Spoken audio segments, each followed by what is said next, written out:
the latest news in Bachelor Nation, which is Dale and Clare splitting up. Tell me, were you surprised?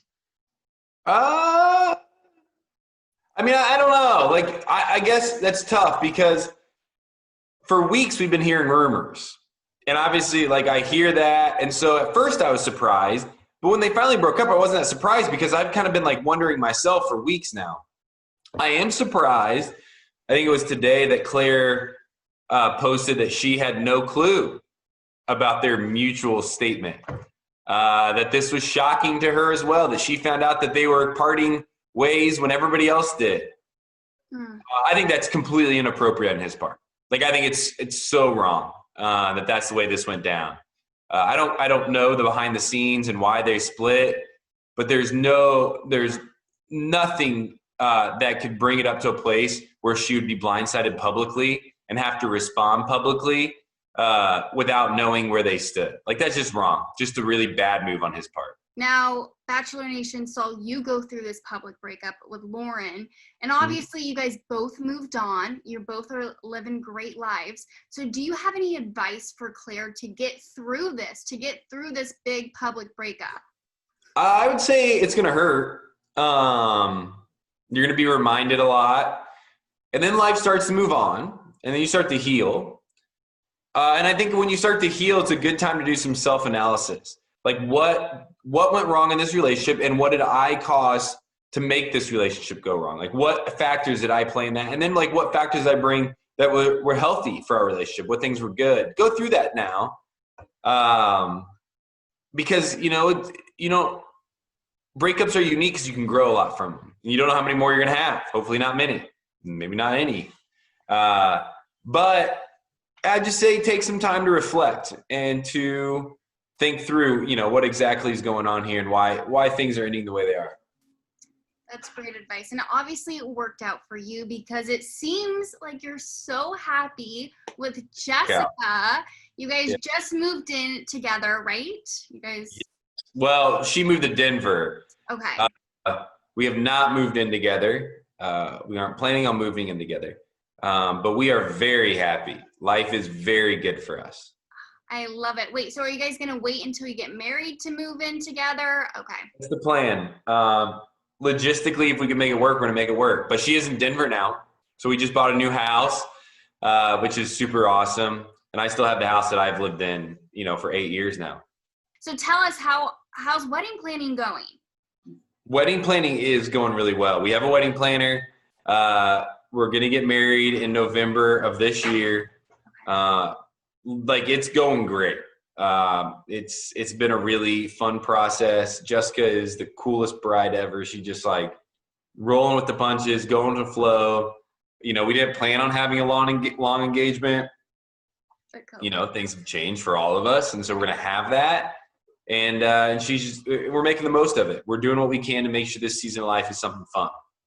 I love it. Now, do you guys have any backup plans? Let's say still not great in November. Hopefully it is. Hopefully we're moved past this by then.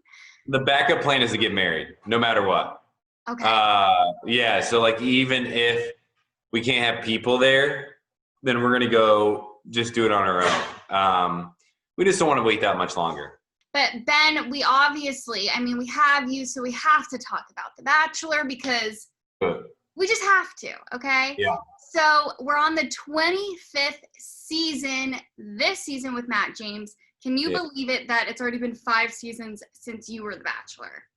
No, it's wild. I mean, it's crazy for so many reasons. One, I'm still 31, and so I was young when I did this show. I'm the same age as these guys getting off now. And that's a weird feeling. The second is it's been 5 years, and it's changed my life so much and enhanced my life. I would never be here at this golf tournament. My book would not be being written or coming out without The Bachelor. So yes, it's been a wild 5 years. Now tell us, how do you think Matt James is doing as The Bachelor? Oh, I think he's doing great. Yeah, I think he has a lot of things going in his favor. One of them is that he, hasn't ever done the show before, and so he doesn't know what to expect. So he's kind of naive, and it's endearing, and I think people are giving him a lot of the benefit of the doubt. But second, I think he's just a good dude. I think he cares about the women there. I think he cares about the experience.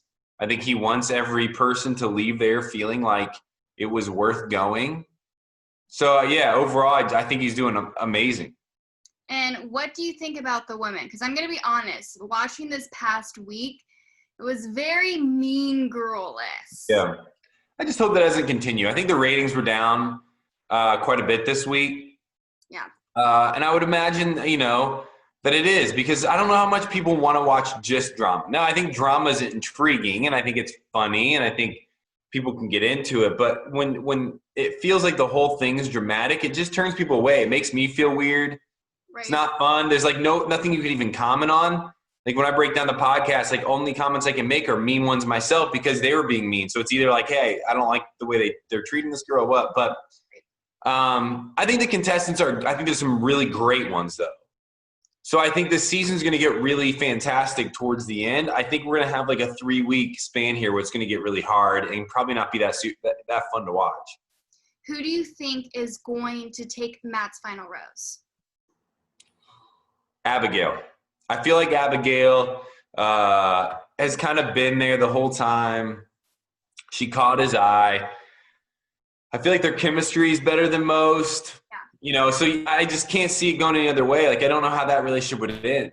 I'm at one of my favorite events in the absolute world, the Diamond Resorts Golf Tournament. It's a tournament of champions. Celebrities play alongside the LPGA. My dad caddies for me. My mom and my fiance are walking on the fairways. This is something special. So fun. Okay, so how are you playing? Tell us, how you doing? Are you going to get that prize money? No. I will say that I'm not going to win this.